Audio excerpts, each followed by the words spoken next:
Hello everybody, this is Purge bringing you guys the first person replay commentary. I'm going to be playing Vengeful Spirit today, and this is actually a scrim that I played about a week ago with my team. I think it was just a scrim, I believe. We were just playing a bunch of matches to practice, and I was doing a Vengeful Spirit. So we almost never draft Vengeful Spirit. I skipped the whole draft, by the way, because I'm a bit limited on time, and I don't think it's... I would just talk over it anyways. I haven't really talked about drafting very much because I don't personally draft for my team, so usually I just kind of like AFK or sit there and do something else during the draft. So I wouldn't have that much cool stuff to tell you guys. But anyways, yeah, playing Vengeful Spirit this game. One thing that my team does like to do a lot is dual lanes, and that's basically because it guarantees you to contest farm a lot better. So for example, if we put a Potom and a Venge in the off lane, that means that we have a lot more offense potential against their safe farmer, which means that we should be able to either score kill or we should prevent them from completely free farming. So it takes a lot more than just one support to contest our farming hero. So dual lanes often work very, very well, and especially in pub games right now. And this wasn't necessarily a thing in the past, but since the creep waves are so much closer to your tower now, it's less likely for all of the supports to be able to get behind you while you're last sitting. So dual lanes are pretty common now, and you guys shouldn't be too adverse of them in pub games, because they even work at a very high competitive level. So we have pretty good success with this usually, so don't be afraid to do that. Anyways, the heroes we have, I'm going to speed up during the pause, by the way. Here's we have our Mirana, we have a Magnus, a Crystal Maiden, a Venge, and a Lifestealer. So we have pretty good synergy in a couple different ways, mainly that we can do Lifestealer bombs on the Magnus. We also have we have minus armor from me, and we do a lot of right click with Lifestealer as well as the Potom. We have some grouping AoE from the Magnus, and then we're going to be able to give cleave to the Lifestealer if he doesn't rage. If he rages, it removes the cleave, and then things don't work quite as well. But we have pretty decent AoE with between Crystal Maiden and Magnus and Mirana. We have a lot of ways to initiate. We can either use arrow, or we can do blink RPs, or we can do Venge swaps. So our possibilities for initiating are pretty strong in a lot of ways. So I actually really liked our draft this game. The heroes look really nice together. Our safe lane is a Crystal Maiden Lifestealer, which is really strong against any solo hero, so we have that potential as well. Oh, I remember what happened at the start of this game now. We had some communication problems between myself and DK. I think he was wearing a headset, and he didn't have his headset mic down, so he was talking, but I couldn't hear him. So I just thought he wasn't paying attention. What I wanted to do was a stun skewer back on the mid lane. But what I didn't know is that he had already grabbed Shockwave. So basically there was no possibility of us doing the skewer back combo, because I said, alright, skewer him back, or whatever. So our Potom ended up coming mid as well. I think this was maybe a mistake. He probably should have sat top and sat EXP, because I don't really think that we were going to be able to kill the Timbersaw here. But I just wanted to wait until he was going to be able to get in. And then he Shockwaved, and I was like, oh. And then I realized... And then I was sad. So I figured I'd just throw a stun and do some right clicks on him, and then I'll just leave the lane.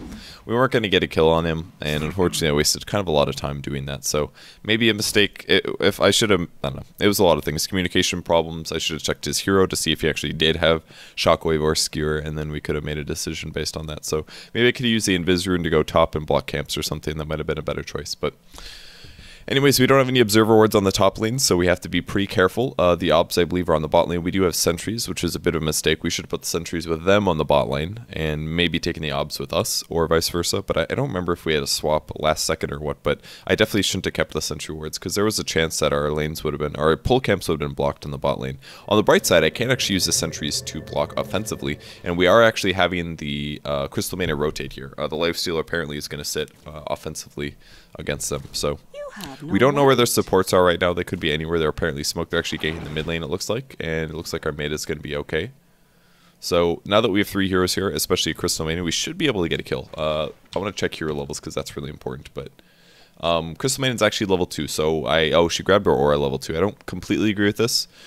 In a passive farming situation, grabbing an aura at level 2 is really strong. But I think waiting for a while, or grabbing the second you can sometimes be good. So we wanted to kill the Razor here. He very wisely was doing a lot of fogging. That was really smart by him. Because basically at this point, number one, their supports had come back, but he also sapped a lot of damage. So really, really nice play by the Razor there. He knew that there was 3 heroes that had nukes. If we would have been attacking him all 3, plus throwing our disables at the very start of that, then it would have been really bad for us. Or really bad for him. So instead, he just sapped damage over the course of a couple seconds, kept juking, and from there, they got a double kill, and the support showed up.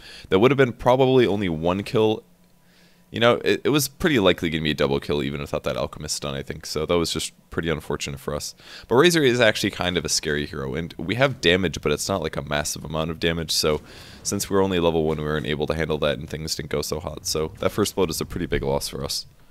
And that's probably going to put us in a pretty big farm discrepancy. We're actually last hitting really well. Exiled has a lot of last hits, more than anyone else in the game by far. And the Magnus is vaguely close as well. Summoned by the Flying Courier. If we take a gold guy, 500 gold difference is pretty big. And EXP, not the end of the world here, but it does hurt. So after that happens, Crystal Mania is going to shift back to the jungle. The reason we did this is because we essentially lost the lane, or at least we lost some advantage, or we lost a chance to get advantage.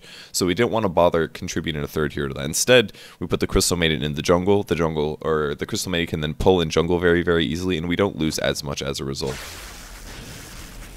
I was pretty worried about saving the bottom here, just so I decided to stun the Razor. But I possibly made a mistake here. I should have probably just let him go. And I didn't think about that at the time. I was already kind of tilted because we had already died a bunch. So I thought that the bottom was simply going to die, but stupid me, I just completely forgot about Leap for some reason. So I was like, oh yeah, Leap. He's not going to have Leap, he's going to die here. But really, they had no other disables, actually. They had the Alchemist stun, of course. So there was a chance that he still would have gotten killed, but it should have been somebody dying. And I guess in a way I guaranteed that I died in exchange for the bottom, but I don't know if it was worth it, because we might have been able to keep the bottom alive and I could have salved him up. So because of me dying a second time now, this puts you in basically critical, you're about to heavy feed mode. And this is the point in the game when you really, really, really need to play carefully. Like the second death is, you can come back from a second death, but once you get to like 3 or 4, things are really out of control and it's very tough to not tilt and to play correctly. So I basically decided that I'd be better off just roaming at this point because there wasn't really a whole lot of other contributions I could make. So we left bottom top. It looks like they're smoke ganking again because I don't know where they are on the map. And I'm going to try to make kills happen somewhere ideally. So I'm just going to kind of sit behind the Magnus for now. Looks like they're actually ganking on the bot lane. I don't have enough money for a TP scroll, so I can't really go assist here. And I don't even know if necessarily sitting here is really accomplishing that much anyways, because our chances of killing him are very low. But I think, yeah, he can do a RP here. Messed up his mana, unfortunately, so that's what happened just now. So basically, he shockwaved. We were hoping for an RP skewer back into my stun, but unfortunately, he didn't use his mana properly. He did a shockwave first, and then he RP'd, and then he didn't have enough for a skewer back. So his combo was wrong, and as a result, he wasn't able to knock the Timber Saw back into my trajectory, where I would have been able to land a stun and some disable follow-ups afterwards. So, hello. The checks are right over here.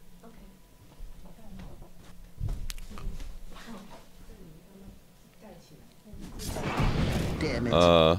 Looks like we got a Timber Saw kill. I think you got arrowed, I believe. It's just my landlady, by the way. I have no idea what they're talking about. So yeah, sitting on the bot lane now. Windrunner is actually a fairly easy kill if we do land a stun on her, so... Again, I have to change my decision making a lot to try to adjust based on the fact that I've been feeding, that I'm very far behind. I'm very likely going to want to save my stun until she uses Windrun. If I use it afterwards, then it might not be able to score a kill. I maybe could have stunned right here. I didn't realize he was so fast, by the way, but I didn't completely want to do it because she was pretty far back and I wasn't sure he was going to be able to catch up. Turns out he's actually extremely fast, so it wasn't a big deal. So I'm going to salve him up here so that we can actually dive with a bit more likelihood of surviving. And I can also spend some money on either a TP or a wand is usually what you buy first. But I decided not to buy anything because saving up for boots is by far the most important thing when you're this far behind.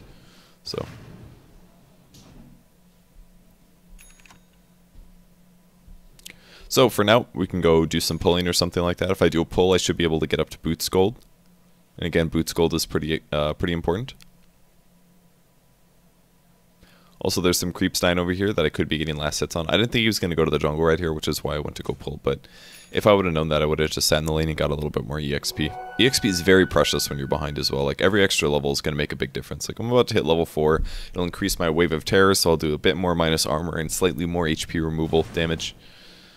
And again, every last hit really does help. The creep last hits are, again, a lot more than neutrals. I say this once in a while, but it's very important to remind you guys that just because the jungle is safe doesn't mean you should be there. If you're okay at last hitting, then the extra gold you can get from the lane creeps is just so much more. And it's so much safer as well. You don't have to tank any damage to do it.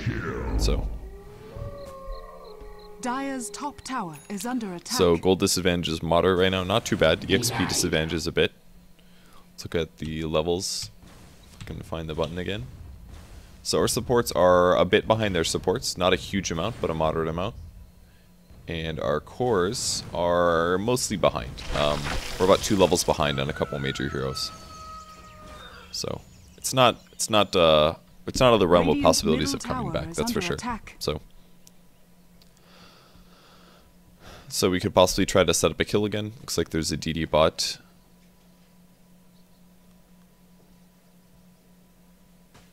Dominating. Looks like Mirana's gonna end up killing Razor.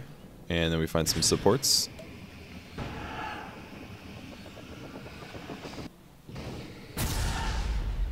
Killing. Not entirely sure if I played that right or not. It's kind of a weird situation. Basically, I mean, I got nightmared, and he nightmared me, or took the nightmare from me so that I could not get spotted, essentially. I'm trying to set up a double kill here. A little blocking. Fortunately, the Timber Saw shows up.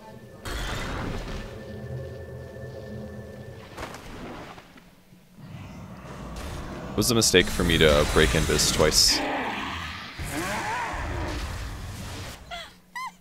I did get some assist gold by being in the general area, but I didn't actually get an assist. So I don't think I played that completely right. Like, as soon as he broke the nightmare, I should have booked it straight to the right. I think was the first thing that I should have done, but I was trying to get vision, I think. Something like that, I'm not sure. That would have helped a lot, I think. Because if I would have broke vision to the right, then I could have broken the nightmare from him, and maybe we could have left frogged and actually been hiding by the time he came around the corner and the stun was about to pop. So, I don't know. I didn't know the Alchemist was there when we first broke invis, and I'm breaking the nightmare from him. I don't think would have saved him. Like, the stun was going to kill him anyways, no matter what. It's really a nice shackle shot. Aw, better luck next life. Now we're getting pretty much hella dived because they have a big advantage.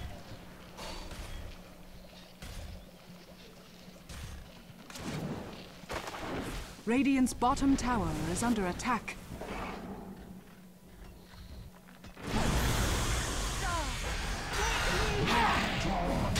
Why do you hate Ginger soul? Really wanted to kill the Razor. Radiant's It's a really bottom big save tower there. is under attack. I get to win. Double kill. So this buyback does end up getting a kill. But it did cost them some money. We might actually end up dying from it.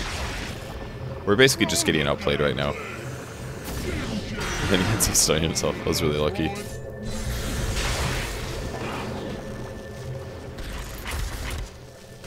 It's a pretty crazy game so far. Yeah.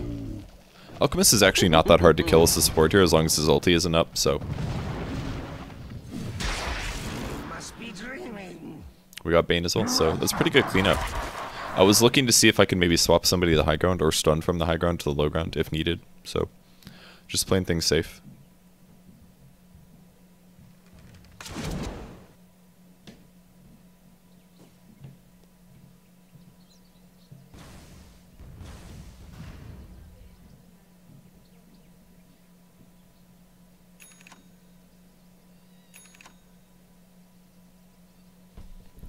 And at this point, we've stabilized a little bit. The fight started off really, really bad for us, but things are a lot better now.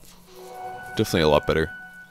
I didn't kill the Razor with my life, but when we came back, we ended up cleaning up a lot of those kills. We got the Razor, we got the Bane, and we got the Alchemist. We got 3 heroes out of that. So it definitely equalized a lot. If we look at the graph, yeah, look at this jump up. Mirana died, Crystal Maiden died. The other kills aren't showing for some reason, but there's a bunch of kills here. That should be here. Looks like we're about to fight. That guy blew up. I maybe could have swapped him, but I don't know if it would have. I probably could have saved him with the swap there. I probably could have. I wasn't anticipating him getting brain sapped. I thought maybe he was going to live. So I really didn't play this early game well at all. This is pretty sloppy. Pretty darn sloppy. I like this skill build the best, by the way. I know a lot of Vengeful Spirits will adjust it in different ways, like they'll grab less stuns and they'll grab more Wave of Terror and things like that. But I just really like the Magic Burst that you get from Magic Missile, that I think it's definitely the right way. It's the best skill to level up immediately, personally. So we are now smoking the high ground, or the top lane, to try to defend. And now we're going to pot him initiate. I think the Magnus maybe should... Oh, they actually did see there. There was a ward right there. I didn't realize. Radiant's middle tower is under attack. This explains why they were so grouped. Kind of went on the Bane, but that ended up not looking very good. That is one less voice in my head. So we lost 2 heroes from this. Yeah, their Observer Ward right here just absolutely killed us. Because it definitely spotted us going aggressive. Just gonna stun him since he's being hit by tower anyways.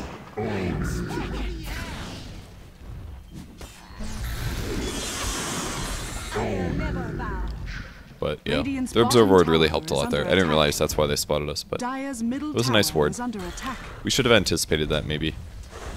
We basically played that assuming there was no vision, and they definitely saw us. So Radiant's bottom tower has fallen.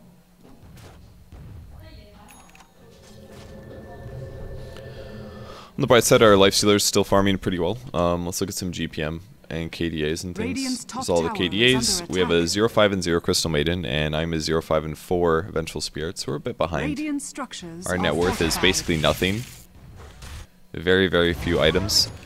Boots and a magic stick is probably the best things you can buy if you're really far behind. Sage's Mask is a little overpriced for what it does. You're better off buying a gauntlet. Usually, I'm planning to make an urn here, but if you are really far behind, it's better to generally buy an urn. I really wanted to initiate into this, but unfortunately the catapult was showing. We could have just smoked, actually, which might have been the better option, and then we probably could have gotten a kill reliably, but we did not do that, so... Sometimes it's also good to grab an early level of Vengeance instead of another level of Wave of Terror, because this is guaranteed damage for your team. But you have to remember that percentages of your damage is very, very low in the early game. So 12%, for example, of my 65, 10% is 6.5 damage. So 12% is maybe like, it's probably like 7, 8 damage. It's basically giving me 8 damage, which is okay, but it's not that much, really. I mean, I could, instead of getting that 8 damage, I get 20 AoE damage from my HP removal from Wave of Terror. I also get an extra armor reduction.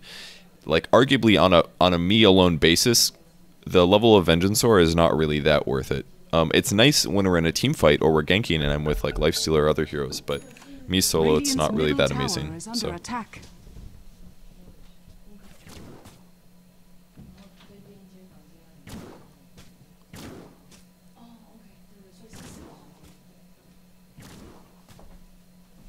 Bye.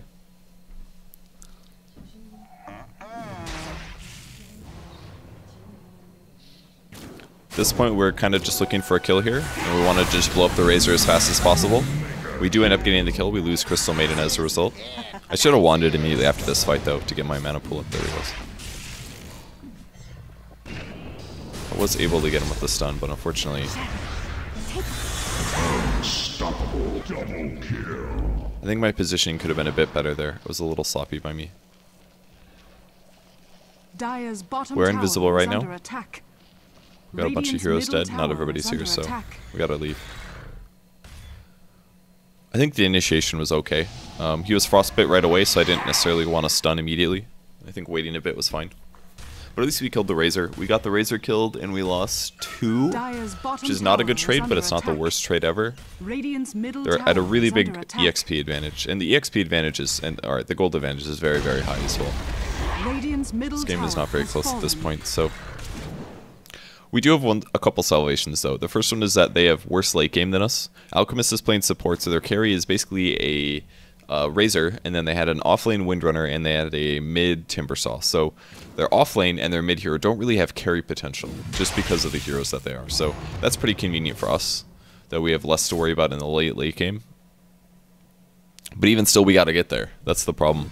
So from here, we've lost a lot of map control. We've lost all of our tier 1 towers. We actually don't even have Observer Wards up. I believe Crystal, I'm sure Crystal Maiden is working on it if we look at her items. Yep, she has them right now, so she's going to go place them.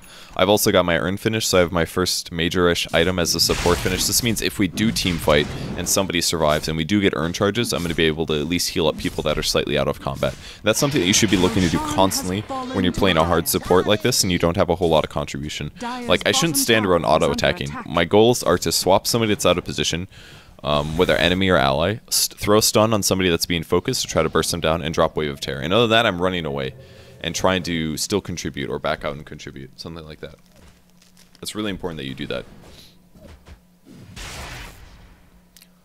Also, very happy to sap EXP from neutral creeps. That's always a good time.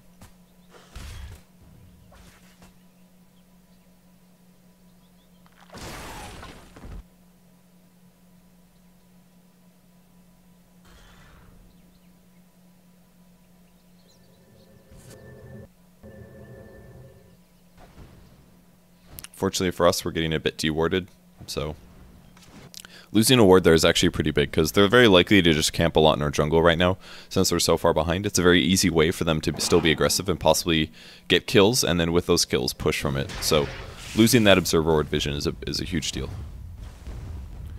And now I'm about to hit level 6, or level 9 that is.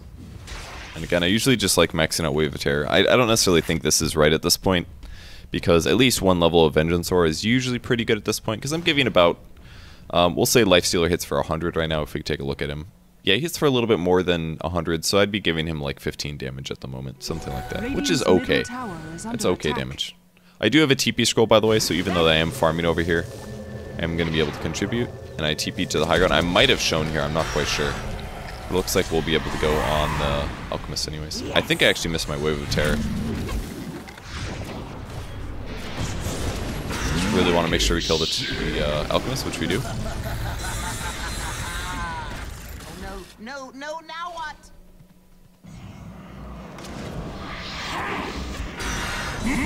Monster kill. Double kill. Unfortunately, I was out of range to swap, so this should be my death.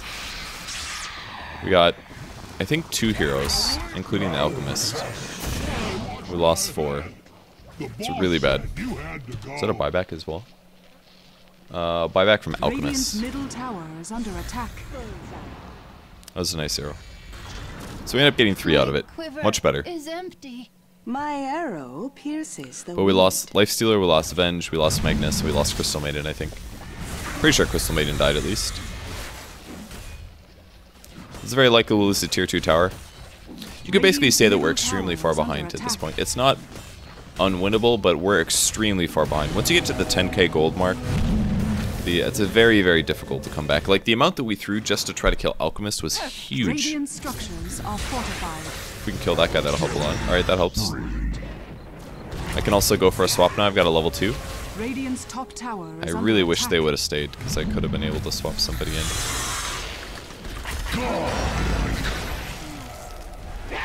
Nobody takes me seriously. Using Urn offensively is also really important. Unfortunately, I swapped the Timber Saw into our low life stealer, and he died. Whoops. I was scared he was going to get away, so I swapped him back, and then I think the life stealer turned off his armlet, Dire's bottom tower so then he is under died. attack. So that was pretty much my fault. Radiant's middle tower. Fortunately, his skewer was really short there. He ends up killing the Timbersaw for a godlike and then dies, which is actually worth it. He gets 1,000 gold out of that, so that was pretty okay. My swap was maybe could have been better communicated. I don't know. I didn't really feel like anybody was that low when I did that for some reason. I was like, oh, we're doing fine. This is no problem. I'll just swap him. We're gonna win this. We're gonna get this kill. And then he turned around and just kind of killed our hard carry, Radiant's middle tower which is really is under unfortunate. attack. So that honestly was a big mistake. Losing our hard carry like that, like our hard carry was gonna live very likely, because Timbersaw was the only hero there, so he would have had to turn and initiate. It would have been the only way. And now he's got a ridiculous amount of items. He's got Boots of Travel and a Bloodstone and a Plate Mail. So basically, there's very, very little way that we're gonna be able to kill that guy. It's pretty much not gonna happen. Anyways, as we transfer into late game here, or mid game at least, My goals as a hero, again, swap out heroes that are out of position, but now I need to focus more on probably going after the Bane. So if the Bane is Fiend's gripping somebody, I need to cancel that immediately. And luckily my swap is now a high enough level where I can kind of do that. It's a pretty good range. Wave of tearing your opponents is always really important. And we're going to try to catch them if possible. I'm looking for a swap target. But all I see is the Timber Saw, and I didn't really want to do the Timber Saw. Like, basically the issue is I can swap that guy though.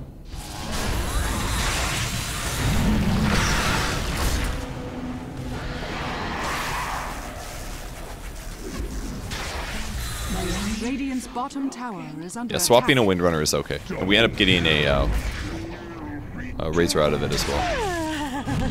I also forced the Timber Saw to take an extra couple seconds to try to kill me, which is really useful. If I make the Timber Saw waste that much time chasing after me at low HP just so he can guarantee the kill, then that means that Timber Saw isn't just doing a bunch of AoE and messing up the rest of our team. So that was honestly pretty solid. Definitely worth the swap there.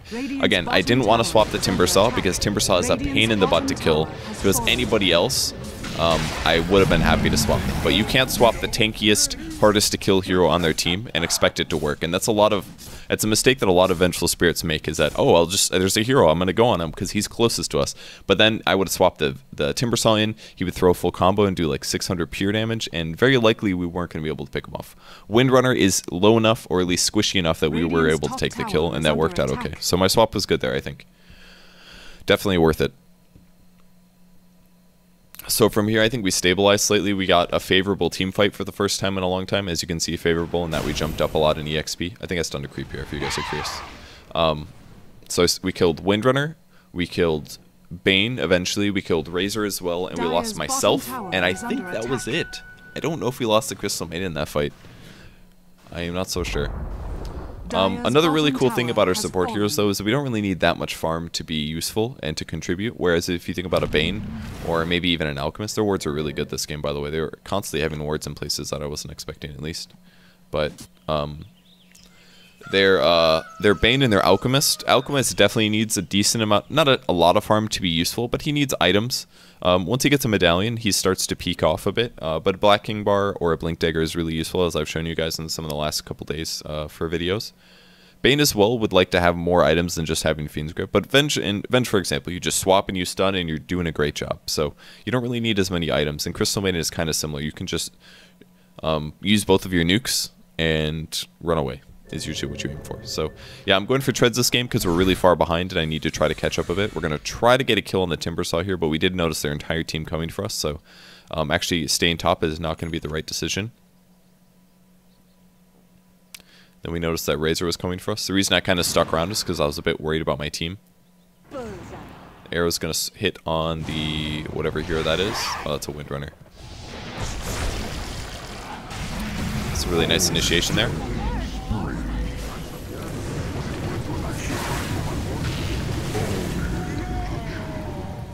That was a really good fight. I think that was the part of the game where my opponents or my allies were like, God, they have so many items. And I was like, items don't matter if you kill them. And then we killed them and it worked really well. Like, that's basically what we did right there. We just said, they're there, we know they're there, and we're going to jump on them. And luckily for us, we got a great RP off. We caught 2 heroes, and we also did an Infest Bomb, so an extra little nuke on top of that. So we killed 2 heroes at the start of the fight. That was Windrunner as well as the Alchemist. Of course, this was partially started by a nice arrow, but and just followed that up with another kill. The hero that wasn't there in that fight, I believe, was actually Timber Saw. And this was one thing that my allies pointed out that I didn't necessarily notice this game, but the hero that by far has the most net worth on the team is a Timber Saw. Which, whatever, fine. He's been playing well. He has a ton of farm, but he needs to be in fights. And he wasn't actually in that fight. I think he was off farming his Shivas, which is why he just finished his Shivas. I don't think they were necessarily expecting to fight. They were just kind of sitting around and trying to gank. But it turned into us fighting their team and Timber Saw not being there. So even though we had a really good initiation, even if Timber was there, there's a decent chance that he would have killed at least one of us, or at least disrupted the team fight a lot more. So I really put him in a bad spot. I was thinking about swapping this.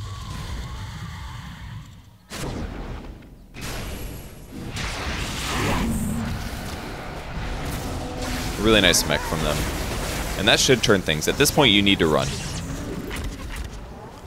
If you basically use your entire initiation, and you don't kill the guy in the first burst, and he's healed up to survive, you have to run. You have to immediately. Lower level players will usually just commit to that and say, whatever, just kill him, even after he gets healed. But after our initial stun durations ran out and the mech went off, there was no way we were going to get him. I thought there was a chance maybe because he seemed fairly out of position compared to the rest of his allies. It seemed like he was just farming mid, so that's why I went for it. But we didn't get a kill out of it, but I think it's still worth trying. We got him pretty darn low, so I think that was an okay try. I don't think that was an unreasonable swap.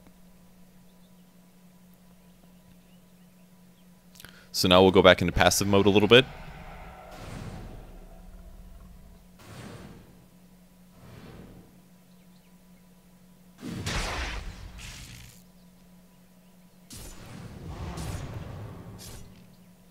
My next item that I should be aiming for, I don't remember what I got. I played this game about a week ago at least, so I don't exactly remember what I ended up picking up, but it's something. I think it was a 4-staff. I really don't remember. I don't remember what I bought this game. Let me think. Oh, I remember now. Okay. Well, we saw that observer ward go down, so I was going to go D-ward that, but 4-staff kind of works. It's useful against Timbersaw. You can escape. It's useful against Razor. It's useful if somebody gets shackled, so 4-staff is really useful. Ghost Scepter is another core support item that are pretty common. I just put that a little bit lower because I didn't want to block the camp, but basically get a kill and run. I think those might have been my first 2 sentry wards that I carry. I always like just hold support items for the entire game sometimes, and it's probably not the right thing to do, but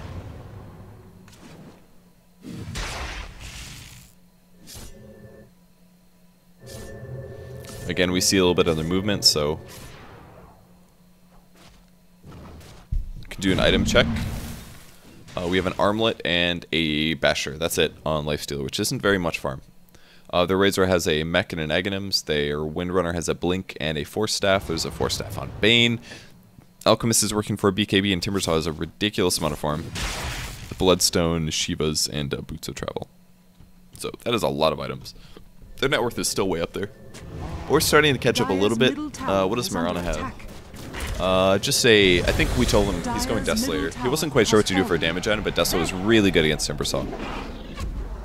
That was very close. I think they really still don't have vision, and luckily for us, we're able to back from that. If we would have gotten caught there and were forced to fight, it wouldn't have been a good fight. It's very important that we initiate and they don't, because especially with a Magnus and a Lifestealer, being able to jump in on them is definitely more important. If we can start the fight with 2 heroes being stunned for 3 seconds, it'll give us a big, big advantage. Or if we can start the fight with a swap, things like that. It's a much better way to start the fights. It's considering swapping this guy, but of course we didn't have our whole team here. So we're going to lose a tier 2. And the item I decided to purchase was a Blink Dagger.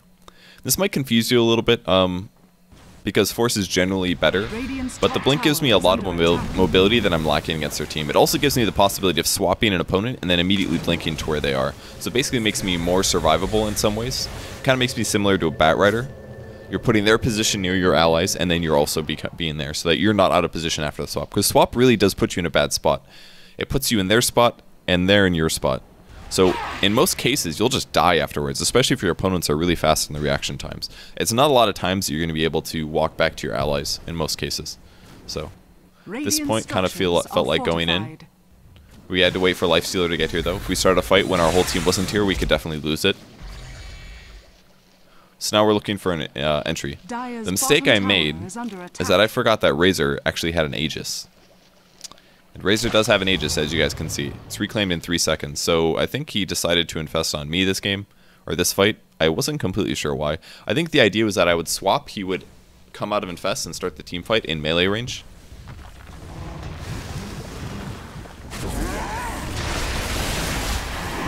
And there we go. Combo is done. We blow him up really fast. Again, the downside is that... That's right, they had an Aegis, so... So I'm going to buy back here. So really don't want to lose racks. I don't know if that was completely worth it. As soon as I bought back, they escaped. They backed up. So that was probably as a result of my buyback. But I think that was honestly pretty worth it. If they can back off and not try to take a rack right here, if we can just delay the game until late, we're going to be sitting pretty okay. Also, swap has a really low cooldown, 45 seconds. Yep. Very, very low cooldown on this, so even if we would have started a fight there's an okay chance that it would survive long enough to have another swap up. So that's one of the nice things about Vengeful Spirit. There isn't really like a downtime where the hero stops being useful during a game.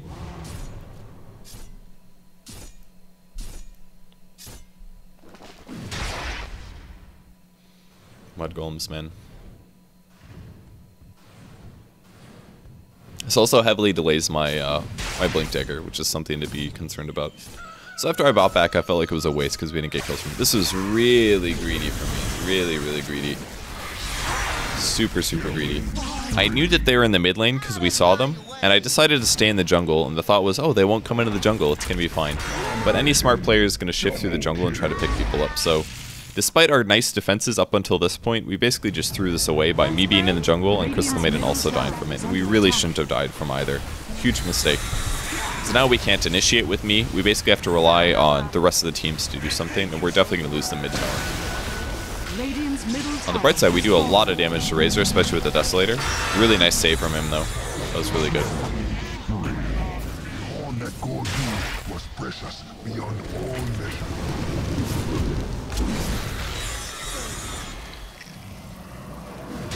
Radiant's middle barracks are under attack.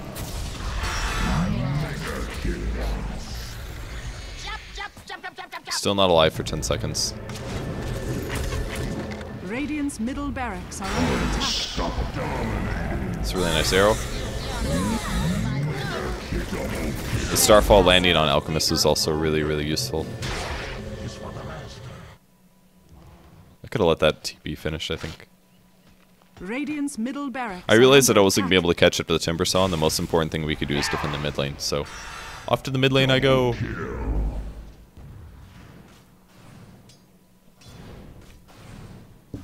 Oh, yeah, one other thing I could say about Vengeance Aura is that technically, if you actually level it up, I mean, I gave some numbers about why it's maybe not the best skill to have in the early game, but if you actually put a lot of skill points into it, it does pay out pretty decently. It gives you a 36% damage increase, which is pretty large AoE, as you can see. It's a 900 radius, so it's pretty much the whole screen. And that's starting to become a lot of damage for my allies. So if we'd like take a look at their damage, so it would give it's basically giving my Marana a free Demon Edge. It gives my Magnus a Demon Edge. It basically gives everybody on my team a Demon Edge, other than the supports. We're getting a little bit less. I did a swap here, sorry I missed that. I thought this was going to be okay. Wasn't okay at all. Sorry I didn't have the lead up to that. I thought there were a bunch of heroes dead, and we were really close to a tower, which is why I shouldn't have done it. But I thought there were a bunch of heroes dead, and we were going to be able to pick off a hero for free. I thought they wouldn't think that we were there or something, but I swapped him, and unfortunately it ended up being a really stupid decision, and I ended up dying, and that's going to allow them to push again. So that was so bad. But like little mistakes like that are really important to learn. Like I was like, oh, let's fight right next to their tower, even though they have a lot of gold advantage. Because when you force a fight like that, then it basically forces you to initiate, and they will have TP support. And if they buy back, their heroes will still be there. It's like defender's advantage, essentially. It's really unfortunate.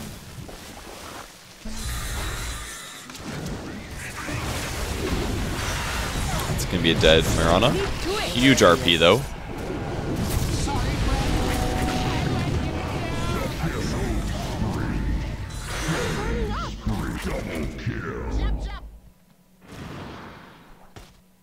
The RP was so big.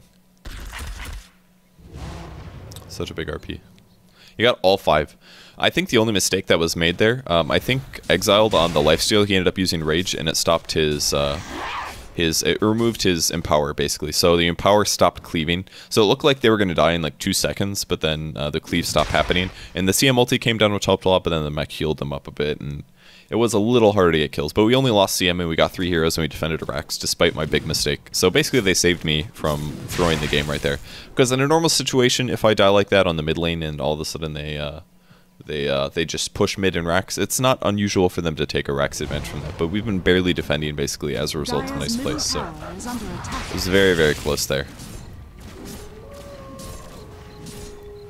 Luckily for me, though, and the rest of the team, we didn't completely throw it. But some of my Vengeful Spirit decision makings need to be improved. I really am not doing it perfectly at all. But this is like the first time we played Venge in a scrim, though, I think. So it's very difficult. Venge is a very, very high, it's like a very high skill cap support hero. It really is, guys. And it's just because of the fact that there's a lot of mistakes you can't make. Like It takes a lot. You have to know a lot about when it's right to fight, and you're basically making the decisions to initiate, so. DDs are really good for jungling, so I might as well use this to get some CS and EXP and stuff. It's also in a bit of a downtime between all the fighting, so definitely the right time to go be a bit AFK.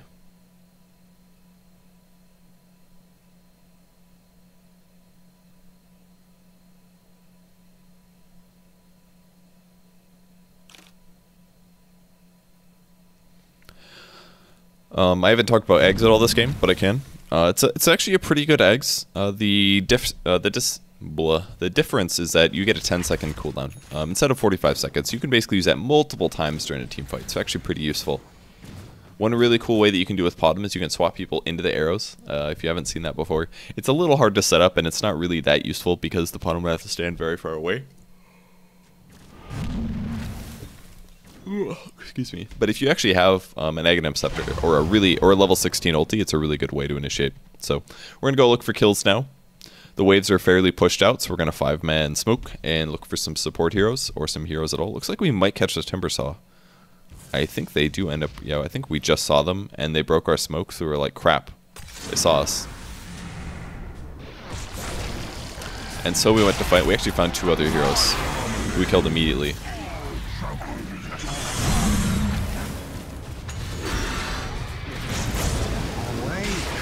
Really nice RP.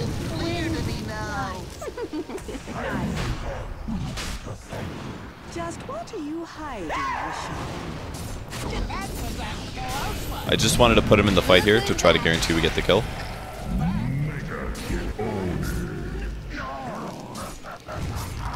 So yeah, that worked out really well. We got 5 kills and a buyback from Windrunner. So that team fight was really, really big. But they were pretty spread out. They probably shouldn't have been 2 in our jungle like that. Really nice snatch from the Windrunner. She blinked in, stole it, and then 4-stepped out. I think she did get arrowed though. Being dead Yeah, she does end up dying. Whether or not we can stop the blink is not. Oh, we do actually get her. Alright, that's probably a dead hero. Well, that was really big. hand in mine. Oh wow, he was actually trapped out there. We didn't know that.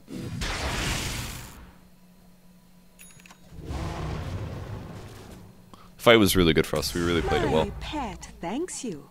Once in a while, we do actually play fights extremely well. Just a lot of little mistakes, oftentimes and other times. Yeah, when you're using Earn, it's really important that you just keep earning people up after fights. So, gotta get those guys healed up. I can finally afford my Blink Dagger, which is pretty cool. Pretty happy about that.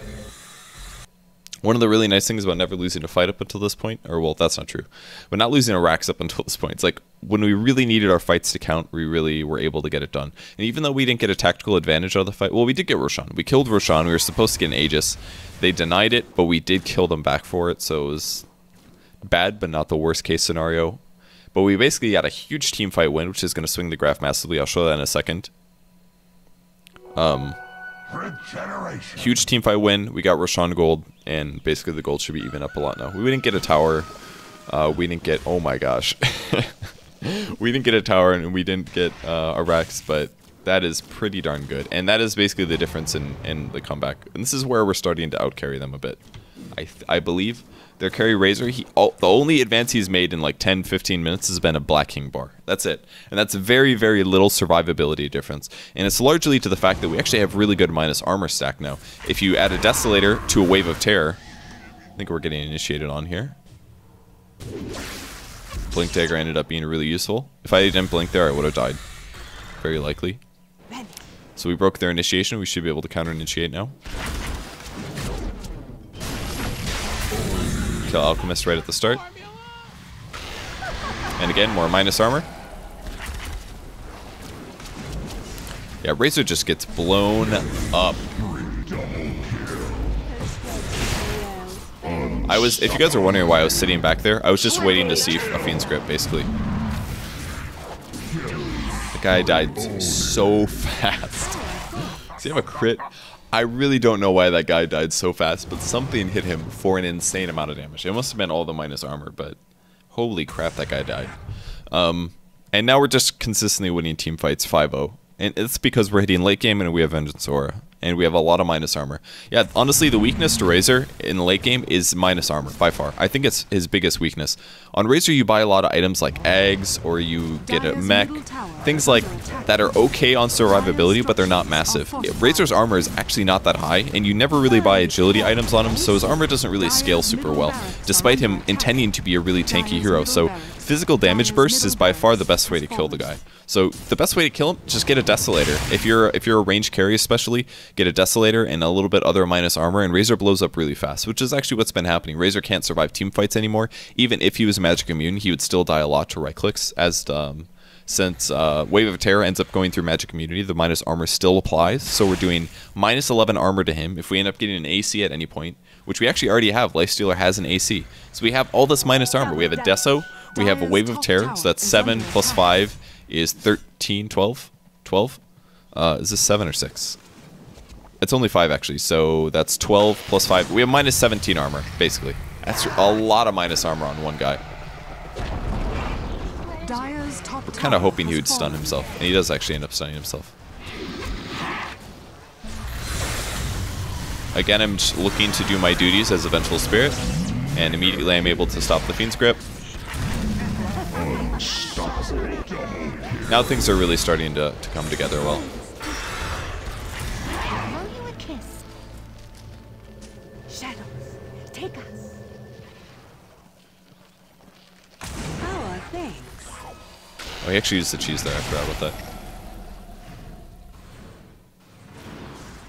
I was hoping my team would come here.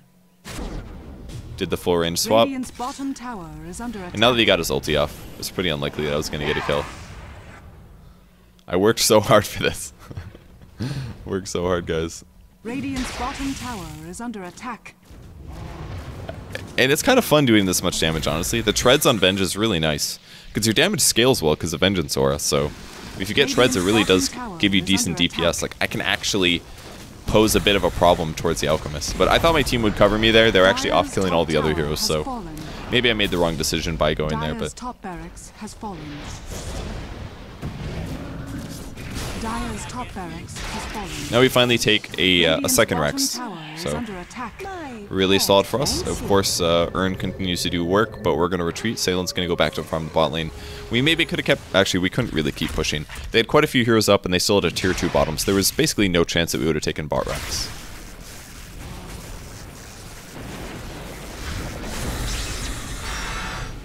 And this is where you do your job as the Vengeful Spirit, and you throw your life away for the good of the team. He would have died for sure if I didn't swap him out there, I believe. He was hexed. Very, very good chance of him dying. He was actually on buyback still, so if he would have died there, it would have just been over.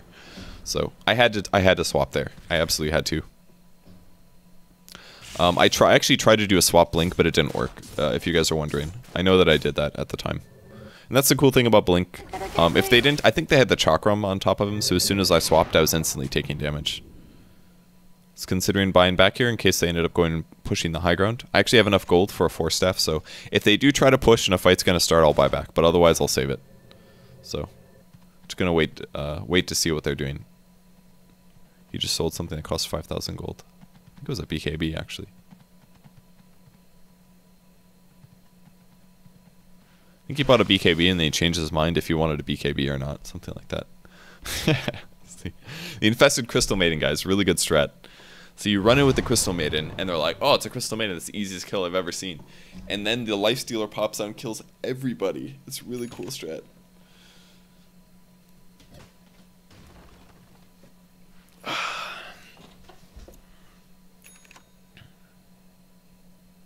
So, since I didn't have to buy back, I can get a 4-staff, and now I'm even stronger as the support. I can swap and 4-staff myself out if the blink doesn't work, for example. Or I can 4-staff my allies if they're slept or hexed or whatever. Yeah, he's got some good bottom items now. He's got a Desolator, a Butterfly, and a Lesser Crit, which is a lot of right click. It's a lot of right click. Butterfly is like one of the best Mirana items, I swear. Like, Mirana is actually a really scary ranged carry as the game goes on if you just grab damage items, because she actually hits quite hard. Her agility gain is pretty good, but with a couple wise item choices, it's a lot of DPS from a ranged hero, which is really scary. You don't usually see it very often, basically. We probably should have swapped him there. I thought it was going to be a case where his team was right behind him, but that actually wasn't the case at all. But I should have swapped him there. That was my mistake.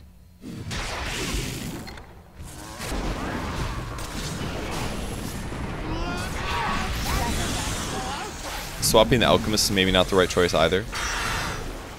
The hero is not that vulnerable.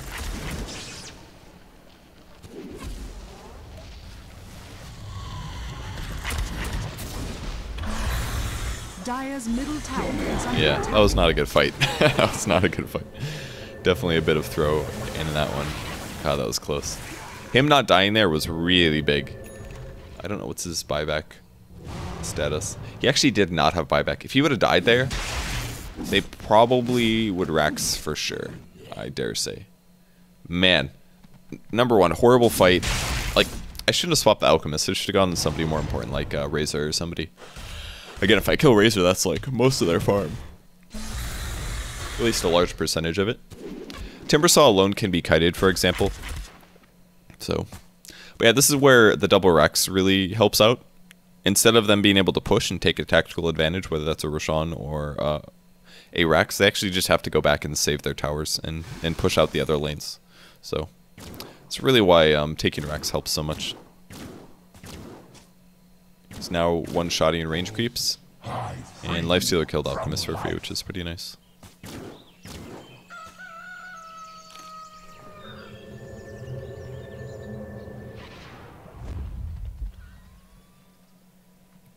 This jerk smoked without me.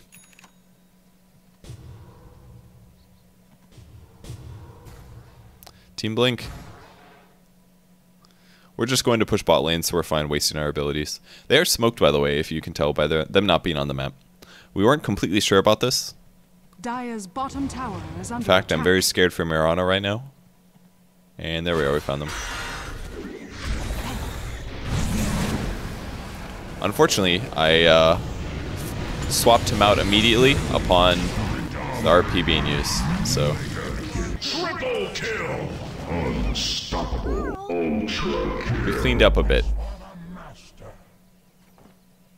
It was a pretty good fight.